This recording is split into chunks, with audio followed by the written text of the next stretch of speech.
My name is Stephanie Allen. I was born and raised in a quiet suburb in Oregon. From the outside, my family looked like the picture of middle-class American life. A house with a lavender-filled front yard, a neat white picket fence, and cozy family dinners under warm lighting. But inside, things were far from as pleasant as they appeared.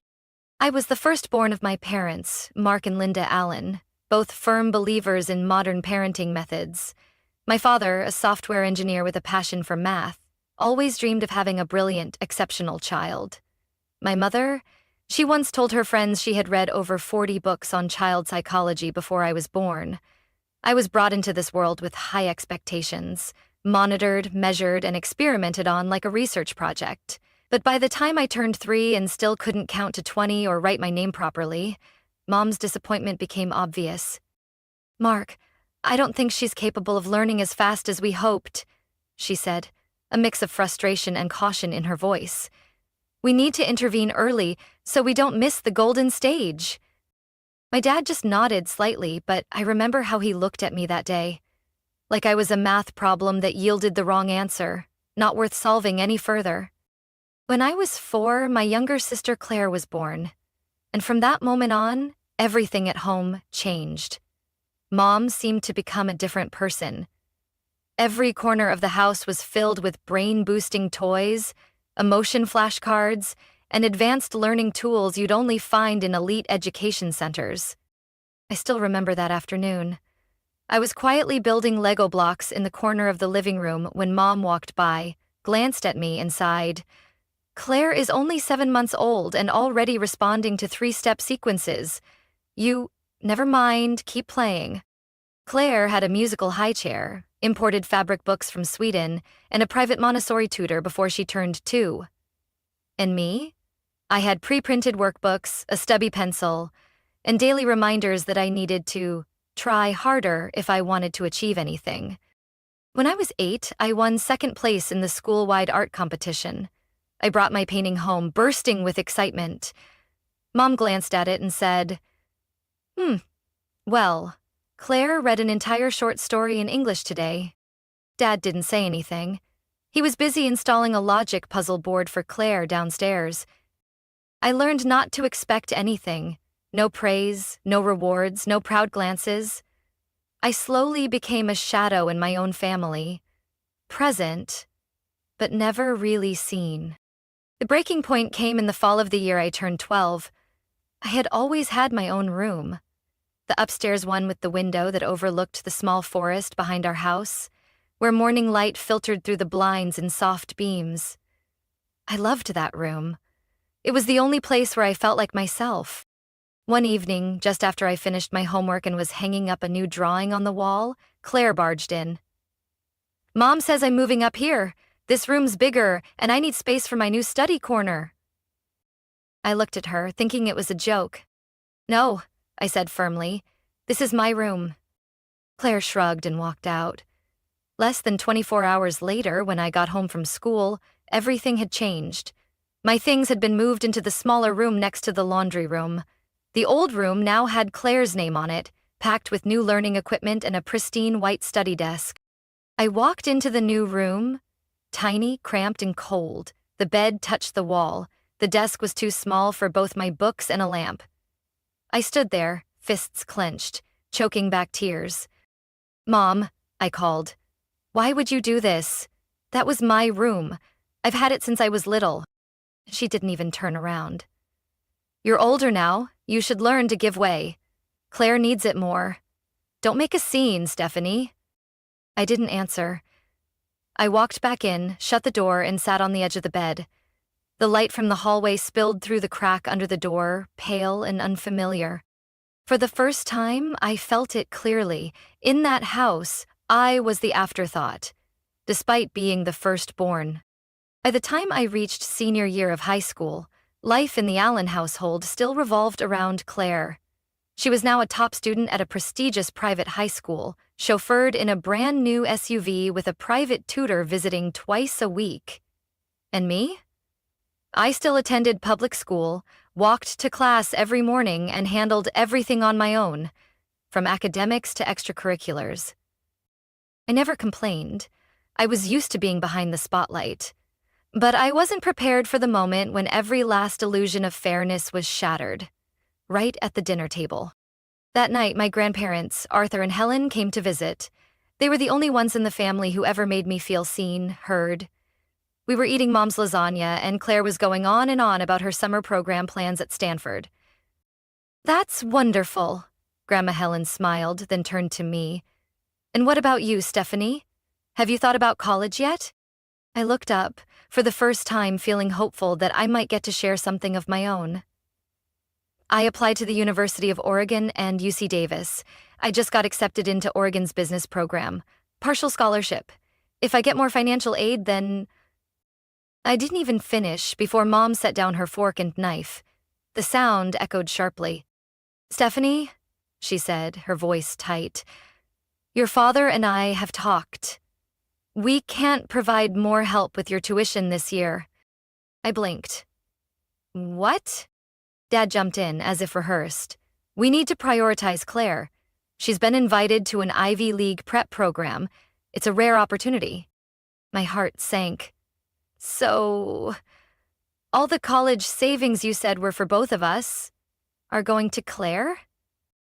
Mom sighed like she was stating the obvious. "Claire has real potential. You, Stephanie, might want to consider starting at community college and transferring, or taking time to work isn't a bad option either." Not a bad option? It took me a moment to realize they were completely cutting me off. The room went silent. No one spoke, except for the quiet clink of Grandma Helen's spoon against her plate. "Linda," she said, her voice low but firm. "Both girls are my granddaughters. I can't sit here and watch one be cast aside." Mom pursed her lips. "Mom, this isn't—" "Yes, it is," Grandpa Arthur interrupted. "It absolutely is our business." That night, as I was clearing dishes in the kitchen, Grandma Helen came over, gently placing a hand on my shoulder. "You don't have to carry this burden anymore," she said. "We'll pay for your college tuition. All of it. No loans needed." I turned, eyes red. "But that's too much money." "It's not too much when it's an investment in someone who tries," she smiled gently. "You don't need favoritism to shine, Stephanie. You've already done it on your own." That fall, I moved into the dorms at the University of Oregon. The day I left home, Mom gave me a half-hearted hug at the door and said, "Be frugal, and don't expect anything from us." Claire didn't even look up from her phone. I stepped out of that house, dragging my suitcase across the front yard path, feeling like I had just opened a new door. One without condescending stares or bitter comparison. College was a different world. There, I wasn't the average kid, no longer the shadow behind a self-proclaimed genius. I was Stephanie Allen, a business student with a sharp mind and an unbreakable spirit. Professors praised my strategic thinking. Friends came to me for help with assignments, and every weekend night I called my grandparents to tell them about every small step forward I made. My parents didn't call. They didn't check in either. And strangely, I wasn't upset. I didn't need it anymore. I had stopped seeking validation from a place where it was never freely given. What I had now was real value, one that came from within. I entered my senior year of college with a sense of certainty I had never dared to imagine. Thanks to late-night study sessions in the library, part-time shifts at a small downtown cafe where I learned how customers really think, and hours spent devouring every investment model I could find online, I started to get noticed. One of my finance professors, Dr. Elgin, referred me to a competitive summer internship at a well-known investment firm in Seattle, Bradley and Lane Capital. I still remember the first interview. Glass conference room, gleaming oak table, and 3 managers sitting across from me, each holding my resume. "Allen," one of them asked, "what do you think is the most important factor when creating an investment strategy?" I replied, "Understanding, not just the data, but the psychology behind it." They glanced at each other and nodded. I got the offer. And from that summer on, everything changed. After graduating with honors and having a research project published in a financial journal, I was offered a full-time role at Bradley and Lane as a junior investment analyst. I worked tirelessly, learning everything from risk reports, shareholder presentations, to how to read between the lines in volatile market charts. 3 years later, during a routine review of a high-net-worth client portfolio, I discovered something troubling. A group of tech stocks our firm had heavily invested in showed signs of artificial growth. The internal indicators looked unusually strong compared to the overall market. Most analysts saw it as breakout potential, but I didn't. I spent 2 sleepless nights combing through every number, tracing back appendix reports, and finally uncovered the truth. Those companies were inflating revenue through internal transactions, essentially buying their own products to fabricate sales. If we didn't pull out in time, we'd lose at least $32 million, 0 cents, in client funds. I couldn't stay silent. That Monday morning, I walked into the executive boardroom with a 42-page analysis and a risk simulation model. No one interrupted. When I finished, the CFO sat in stunned silence before turning to the CEO and saying, "She just saved the company." Within 3 days, the entire portfolio was restructured according to my proposal. And 6 months later, not only had we avoided a massive loss, but the firm reported an 11.4% growth, the highest in 7 years. I was promoted to lead investment strategist. But I didn't stop there. I started using my after hours to develop a risk scoring system based on market behavior, integrating factors like consumer psychology, social media trends, and global political shifts. It was the kind of thing the industry always called unquantifiable. I called it PRISM. At first, PRISM was a personal project. But after it accurately predicted price swings in 3 major stock groups ahead of key events, upper management took notice. A year later, the system was officially integrated into the firm's core strategy, helping Bradley and Lane surpass 2 of its top competitors in the sector. I still remember the day I was called into the senior boardroom. The CEO, Richard Langley, smiled at me once everyone was seated. "Stephanie," he said, "we're creating an entirely new position, Chief Strategic Investment Officer. And no one is more deserving than you." I could hardly breathe. Just 4 years earlier, I was told I might want to work for a while and figure things out later. That role wasn't just a title. It was proof of everything I had overcome, from being the forgotten child in my own family to becoming the one leading the table in a multi-million-dollar firm's boardroom. That evening, I didn't celebrate with champagne or a party. I went to my grandparents' house, a simple red brick home filled with warmth. Grandma Helen was baking, and Grandpa Arthur was making tea. I laid the appointment letter on the table. They looked at each other and smiled. "Little Stephanie," Grandpa said, now leading the way. I looked at him, then at Grandma, the first person who believed I didn't have to be exceptional to be worthy. For the first time, I didn't need anyone's approval. I had already proven it. To myself. With quiet grit, relentless effort, and unwavering belief. After accepting the role of Chief Strategic Investment Officer at Bradley and Lane, I knew I needed to mark the moment.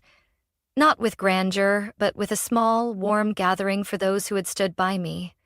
My grandparents, a few close friends, a couple of trusted colleagues. When I mentioned the idea to my mother, she immediately offered, "You should let us host it. Do it at home, make it more intimate, the family can reunite too." I hesitated, but she continued, "You just need to send the money for catering and decorations. I'll handle the guest list and everything else." I was unsure, but thought maybe, after all these years, this could be our chance to start over. I transferred $3,500, 0 cents to her account, and didn't ask further. A week later, when I arrived at the old house in Salem, the place where I'd grown up, slowly fading behind Claire's shadow, I never expected to walk into a perfectly staged performance. The house was more lavishly decorated than I imagined. White orchids covered the dining tables, soft golden ribbons wound up the staircase, and the scent of gourmet dishes filled the air. I saw my grandparents by the small bar, chatting with a few relatives. Claire descended the stairs in a striking red satin dress, face perfectly made up. Walking beside her was a tall, polished man I didn't recognize. People began gathering around, and just as I raised my glass to speak, my mother stood abruptly, beaming. "Dear family," she announced, "we're here today not just to reconnect, but to celebrate something truly special. Claire and her boyfriend Andrew are officially engaged." Cheers and applause erupted. I stood frozen. I turned to my mother. Her eyes passed over me like I was just another guest at a party I had paid for. I stepped forward to speak, but my father intercepted, gripping my wrist like a period at the end of a sentence. "Don't ruin this," he muttered, voice sharp as steel. "If you make a scene now, don't expect anything else from this family. No contact, no inheritance, nothing." I pulled his hand off mine and took a deep breath. Part of me wanted to leave, to let them drown in their own play. But the other part, the one that had lived too long in the shadows, refused to stay silent. I returned to the center of the room, raised my champagne glass, and said, "Excuse me, everyone. May I have just a moment?" All eyes turned to me. Claire paused mid-step. My mother's brow creased. "This gathering today," I began, calm but clear, "was planned to celebrate a major milestone in my life. I was recently named Chief Strategic Investment Officer at Bradley and Lane, a major financial firm in Seattle." I paused, scanning the room. "I'm the one who sent the money for this event. My mother agreed to organize it, and never once mentioned it would be turned into an engagement party." Murmurs rippled through the room. My grandparents stood still, stunned. "I'm not against Claire's engagement," I continued. "What I can't stay silent about is the fact that my own family tried to erase me from my own moment, just like they did all throughout my childhood." Andrew turned to Claire, confusion in his eyes. "You told me this was just a family gathering." Claire's face flushed. "Andrew, I just wanted to wait for the right time." "By using your sister's money to stage your big reveal?" he cut in, voice lowering. "I came here expecting to feel welcomed, not to watch someone be pushed out of their own moment." He set his glass down and walked away. Claire chased after him, in vain.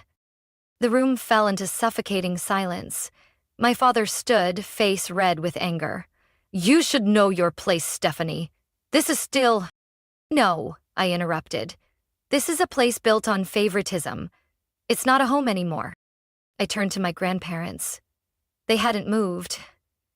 Grandma Helen's eyes shimmered, and Grandpa Arthur gripped my hand as I stepped toward them. "I don't need the rest of this family to know who I am." And I walked out the door, the same one I had once left in silence, but this time my head was held high. Andrew left the party without a word, leaving behind Claire's panicked gaze and a stunned family. She chased him to the porch, but the car door shut before she could say anything. The Mercedes taillights disappeared behind the trees, leaving the room in a silence that had once been filled with laughter. Claire turned back, her tears quickly replaced by fury. "You've always been jealous of me. You can't stand seeing me happy, so you destroy everything." I stood still. I didn't respond. For the first time, I didn't feel hurt, just tired. Of the same tired blame, played like a broken record. "Claire," Grandma Helen said, voice calm but sharp, "you made your choices. Don't dump the consequences on your sister." My mother rushed forward, face pale with rage and embarrassment. "Stephanie, who do you think you are to humiliate your sister in front of our family?" "I don't need to think," I replied quietly. "I just told the truth. And I've stayed quiet long enough." My father grabbed my mother's hand, trying to hold her back, but his eyes were blazing. "If you walk out of here today," he said, his voice ice cold, "you're no longer part of this family.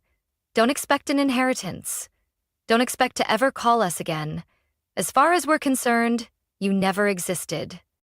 I was about to speak when Grandpa Arthur, who had silently observed the entire evening, suddenly stepped forward, his voice ringing out like a bronze bell in the quiet room. "David, if you're going to cut Stephanie out of this family, then it's time we clarify a few things." Grandma Helen took his hand and stepped forward with him. My mother looked at them, as if sensing something was coming. "We updated our will 3 months ago," she said calmly. "The entire estate, the house, the savings, the investment shares, it's all going to Stephanie." My mother let out a shocked gasp. "What?" "We've seen enough," Grandpa Arthur said. "Enough to know who lives by their values and who lives off of being coddled." "Claire is my biological daughter," my mother nearly screamed. "Why her?" "Because she's the only one in this family who never demanded anything, never complained, and never stepped on others to lift herself up," Grandma Helen replied, her voice trembling slightly but her eyes steady. "We don't reward favoritism or deceit." Claire burst into tears, her pride unraveling. She ran up the stairs, her red dress flaring like a bleeding stroke on a collapsing painting. My mother stood in the middle of the room, lips trembling. My father turned away, silent. I clutched my purse, looking at my grandparents, heart swelling. I never asked for this. I don't need the inheritance." "We know," Grandpa Arthur said, smiling. "And that's exactly why you deserve it more than anyone." I looked around the house, once a wound, now a stage for truth to come to light. One by one, the relatives rose from their seats, avoiding my gaze as if they had just awakened from a misguided dream. No one stopped me as I turned to leave. I stepped outside, the spring night breeze brushing my cheek, carrying the familiar scent of apple blossoms from the backyard. I heard the door shut behind me. This time, it wasn't a door slamming shut. It was a final chapter, closing on years of endurance. On the drive back to my grandparents' home, Grandma Helen reached over and gently took my hand. "You don't have to fight to prove yourself anymore, Stephanie," she said. "Now you get to just be." I looked at her, eyes stinging. I had never felt so at peace. Not because of the money, not because of recognition, but because, for the first time, I had chosen myself over chasing approval from people who never truly wanted to see me. 3 years have passed since that night, the night I walked out of my parents' house for the last time, carrying the truth, the pain, and the strength I never knew I had. I never looked back, and never felt the need to. During those 3 years, I poured my heart into my work at Bradley and Lane. Every early morning before sunrise, every quiet night on the 19th floor. There I was, refining strategy, tweaking the Prism algorithm, listening to the market, and leading my team through moments that once felt impossible. When the current CEO, Richard Langley, announced his retirement, no one expected him to choose me as his successor. But to me, it wasn't luck. It was the result of every effort, every sleepless night, and every hard decision I had ever made. On the day I was officially appointed CEO of Bradley and Lane Capital, I was 30 years old, the youngest female CEO in the firm's 60-plus year history. The announcement took place in the main hall, camera lights flashing, every seat filled with shareholders. I stood on that stage, not to impress, but to represent a new generation, one that doesn't have to be born into glory to create its own. After the speech, I took out my phone and called my grandparents. "I did it," I whispered, voice thick with emotion. Grandpa Arthur laughed on the other end, and Grandma Helen repeated the words I'll never forget. "You've always been worthy, Stephanie, from day one." Meanwhile, 40 miles away, in the town of Salem where I grew up, things hadn't changed much. Claire was now 27. She no longer wore the engagement ring, nor held a steady job. After Andrew walked away that night, her life spiraled through one failed attempt after another. She dropped a fashion course, saying it was too much pressure, tried being a content creator but quit because no one gets my style, and eventually moved back in with our parents. Into the same room she once took from me. I haven't spoken to my parents since that night. Sometimes my grandparents mention that they've asked about me through mutual friends, but I don't care anymore. I've learned that not every relationship is meant to be kept, especially when it's built on denial and selfishness. Every Sunday afternoon, I visit my grandparents for dinner. We toast bread, flip through old photo albums I once thought were buried forever. Grandma Helen still tells little stories from my childhood, and Grandpa Arthur pretends not to remember them, just so I have to retell every detail. One time, I asked them if they ever regretted leaving everything to me. "We didn't leave it because of what it was worth," Grandma said. "We left it to the one who understood the value of choice, the one who chose integrity over convenience, silence when it mattered, and voice when it counted." I smiled, because I knew that was the greatest inheritance they gave me. Not assets, but faith. One spring afternoon, as I was leaving the office after a global strategy meeting, I saw someone waiting in the main lobby. I squinted, then realized it was Claire. She looked thinner, her gaze uncertain, but still wore her signature look. Designer coat and polished heels. "I'm not here to apologize," Claire said immediately, like a shield. I just want to know how you're doing so well, without anyone lifting you up." I looked at her, not angry, not pitying, because I once had nothing, Claire. And that's when I learned to stand on my own. "That's something you've never had to do." Claire stared at me for a long moment.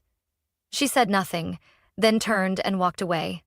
I don't know if she'll ever change, but I do know I'll never go back to being the sister who always yielded, always endured, always stayed silent to keep the peace. I walked back to my office, where my team was waiting to build something new together.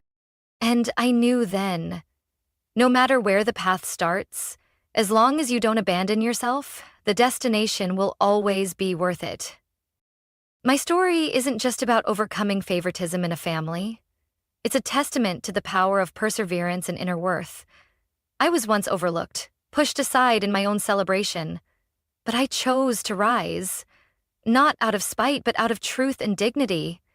Today, I no longer seek validation from those who once denied me, because I've found my place among those who truly believe in me, and more importantly, I've learned to believe in myself. What do you think about Stephanie's decision? Was she too harsh, or was it exactly what she deserved after everything she endured? Share your thoughts below, and don't forget to follow the channel for more powerful family stories to come.